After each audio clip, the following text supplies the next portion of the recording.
नमस्कार मंडळी, आज कामावरून घरी जातो तर वाटेत असं काजूचं झाड पडलं होतं, त्यामुळे खूप अडचण होत होती. कशी तरी वाट काढून मी घरी आलो आणि त्यानंतर फ्रेश वगैरे होऊन देवपूजा केली.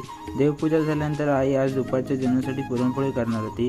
त्यासाठी ती पुरण तयार करत होती. त्याचं छोटंसं फुटेज घेतलं.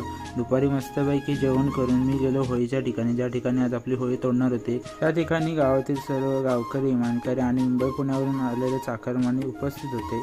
त्यानंतर होळीची पूजा करण्यात आली व होळी तोडण्यात आली.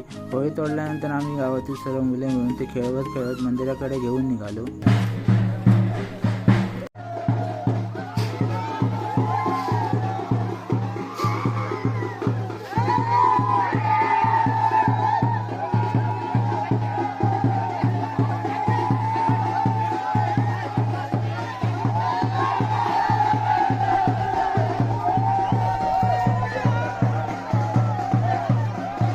आता भेटू.